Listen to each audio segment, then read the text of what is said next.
Good morning. SB Sweden ডায়েরির একটা নতুন পর্বে আপনাদের সবাইকে স্বাগত। আজকে আমাদের মাদিরার থেকে চলে যাওয়ার দিন। এখন বাজে সকালবেলা 8টা। আমরা এখান থেকে আজকে এখন এখানে দাঁড়িয়ে আছি মাদিরার ক্রিশ্চিয়ানো রোনাল্ডো এয়ারপোর্টে। প্রথম দিন যেরকম বলেছিলাম, রোনাল্ডোর নামে এয়ারপোর্ট, রোনাল্ডো এখানকার ভূমিপুত্র।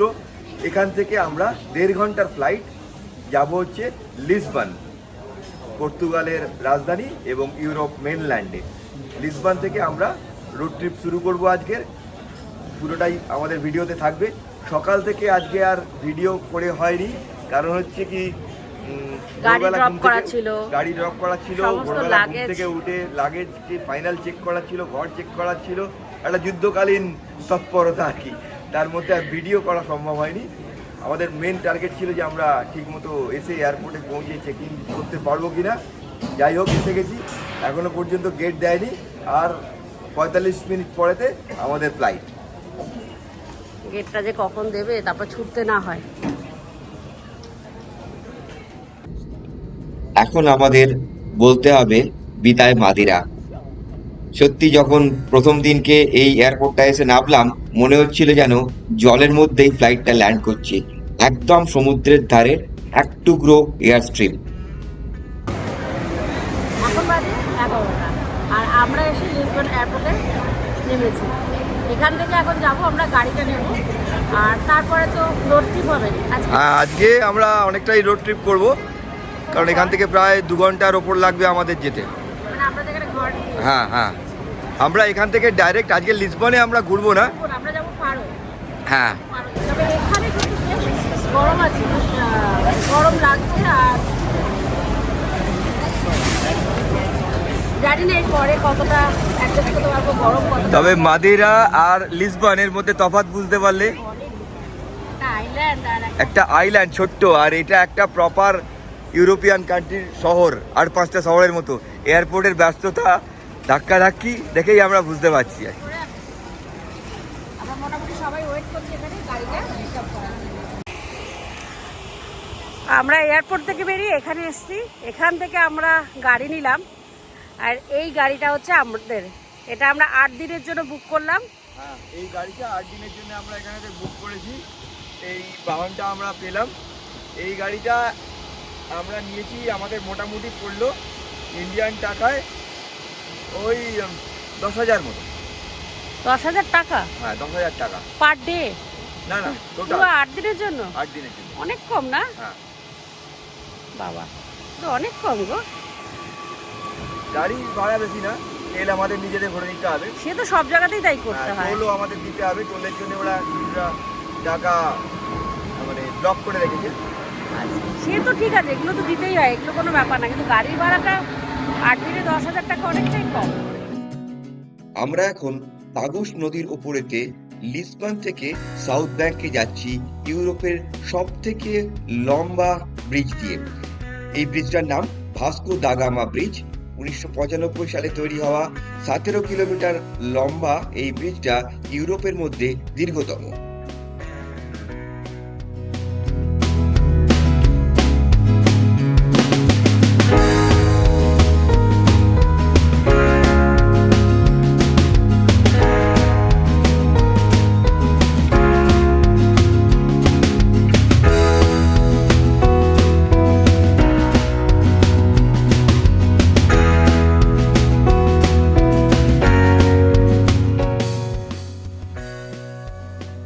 ভাস্কো দা গামা ব্রিজ পেরোনোর পরেতেই চারদিকের পরিবেশ হঠাৎ করে চেঞ্জ হয়ে গেল।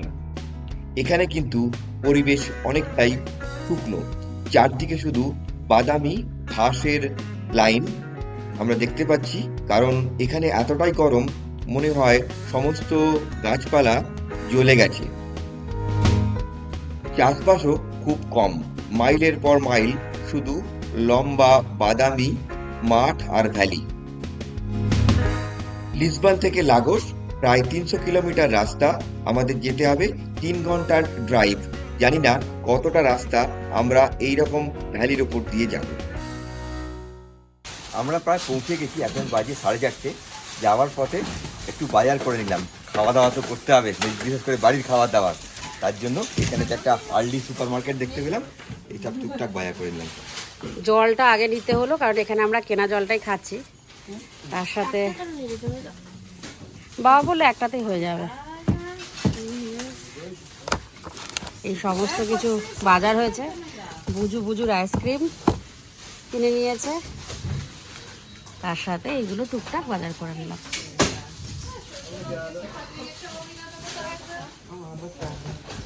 এবার বিলিং করতে হবে। হ্যাঁ,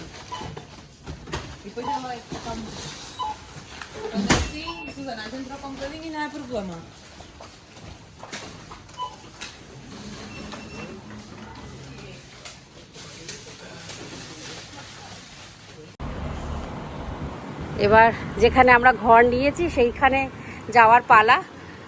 সুমন, বাজার তো করলে, ওয়েদারটা বলো, কারণ গরম হাওয়া দিচ্ছে। গরম, পুরো হাওয়া দিচ্ছে, হাওয়াটা গরম। বুঝু প্রথমেই বললো যে টেম্পারেচার হয়তো মানে অন্যান্য জায়গার তুলনায় কম, 30 ডিগ্রি, কিন্তু মানে যে হাওয়াটা বিরাট গরম। গরম পুরো লু বইছে একটা, হ্যাঁ, লু। যেটা আমাদের ইন্ডিয়াতে আমরা ওয়েস্ট বেঙ্গলে ফিল করি। পুরো গরম হাওয়া। এবং সমুদ্রের ধারে তো, তার জন্য একটুখানি ময়েশ্চারও আছে। হ্যাঁ, সেটাও আছে। আমরা চলে এসেছি আমাদের নতুন ঠিকানায়। এই সোসাইটির ভিতরে আমাদের ফ্ল্যাটটা বুক করা হয়েছে, যেখানে আমরা এখন 7 দিন থাকবো, তাই তো? কোথায় গাড়ি পার্কিং জানো? আর একটু সামনে যেতে বলছে তো এখনো। আচ্ছা।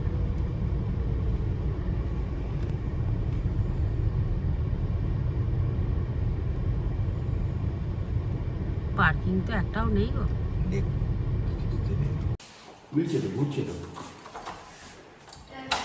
আমরা চলে এসেছি, যে ঘরটা আমরা এখানে বুক করেছি সেটায়। খুলছে? দেখছি না, এই তো খুলে গেছে।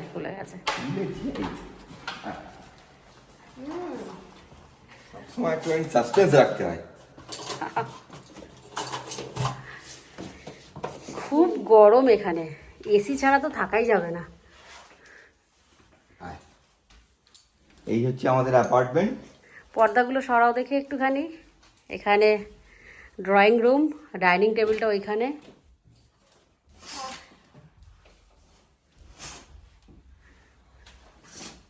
পুল আছে এখানে। হ্যাঁ, বই দেখো, সমুদ্র, সামনে সমুদ্র। এই যে সামনে সমুদ্র, আর এই দিকে সুইমিং পুল, নিচে সুইমিং পুল আছে। সুইমিং পুলটা কিন্তু বেশ বড়, আর অনেকগুলো সুইমিং পুল আছে বুঝো। আমি বাচ্চাদেরটা নেমে বসে থাকবো, গরম লাগবে, আর তোরা বড় খুব মজা লেগেছে না? খুব মজা লেগেছে বুঝুর।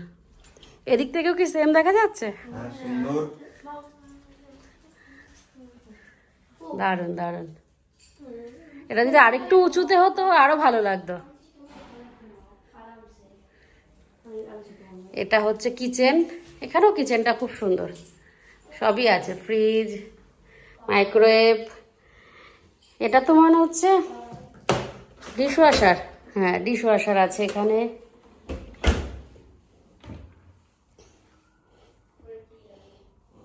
রান্না করার হব আর সমস্ত কাটলারি সেট এখানে আছে।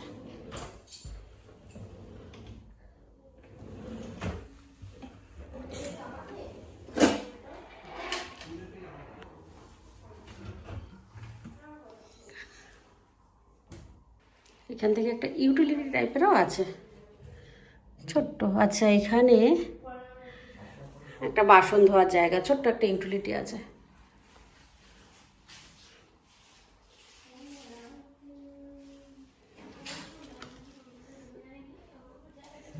এখানে টয়লেট,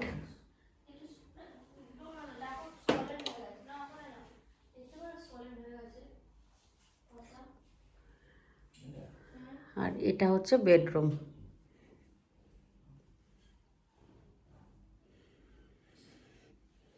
এখানেও একটা ব্যালকনি আছে বসার। এখানে প্রত্যেকটা ঘরেই কিন্তু এসি আছে, এটা একটা শান্তি।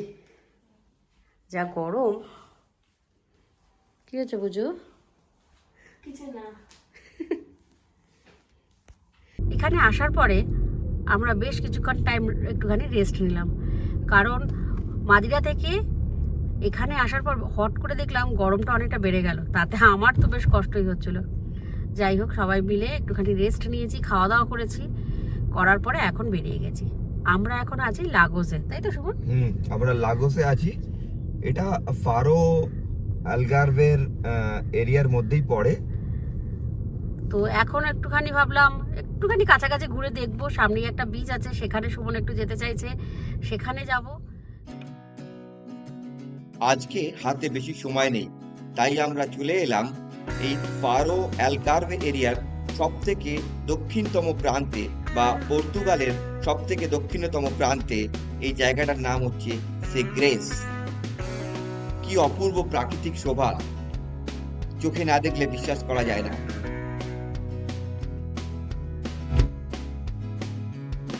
প্রচুর মানুষজন এখানে জমা হয়েছেন আর একটা সূর্যাস্ত দেখবেন। এখানে কিন্তু প্রচন্ড হাওয়া দিচ্ছে এবং বেশ ঠান্ডা।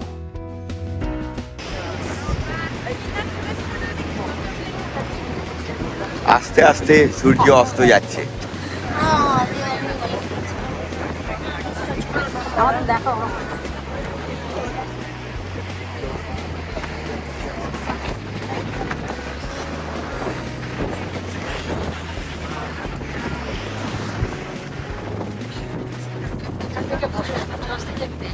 দারুণ লাগছে। সব জায়গা থেকে জানি মনে হয় যখন সূর্যাস্ত হয় আমরা দেখতে যাই, ডিফারেন্ট জায়গায় গিয়ে ডিফারেন্ট এক্সপিরিয়েন্স হয়। ডিফারেন্ট জায়গায় গেলে মনে হয় কিছুটা অন্যরকম। প্রত্যেকটা জায়গায় সূর্যাস্তটা আলাদা রকম। আলাদা। আজকে এখান থেকে একরকম লাগছে, মানে একদম কি বলবো, এত ভালো ঠান্ডা লাগছে, বেশ ঠান্ডা। এত গরমের মধ্যে এসে এত গরমের মধ্যে এসে পড়লাম, পড়ার পরে যখন এখানে এলাম মনটা ভালো হয়ে গেল, কারণ এখানে কিন্তু বেশ হাওয়া দিচ্ছে, নতুন সোয়েটার পরে আছে। আমরাই মনে হয় বেশ কয়েকজন সোয়েটার পরিনি না, সোয়েটার আনিনি। আমি ভাবতে পারিনি যে এতটা ঠান্ডা পড়বে। দারুণ লাগছে।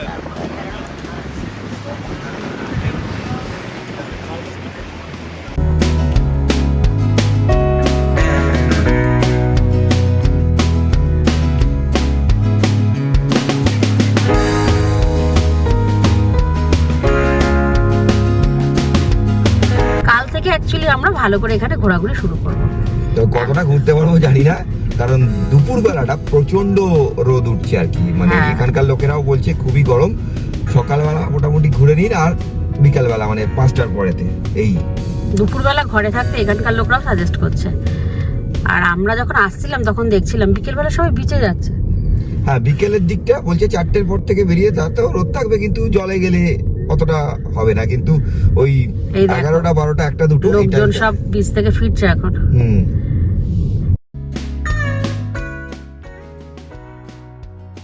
সারাদিন জার্নি করে আমরা সত্যি অনেক ক্লান্ত। এখন একটা ভালো রেস্টুরেন্ট দেখে রাত্রে ডিনার করতে হবে, আর তারপরে একটা লম্বা ঘুম। কাল থেকে আবার নতুন ঘুরতে যাওয়ার পরিকল্পনা। আগের ব্লগে দেখাবো আমরা কোথায় কোথায় এই আলগারভেতে ঘুরছি। আজকের মতো রাখি, শুভরাত্রি।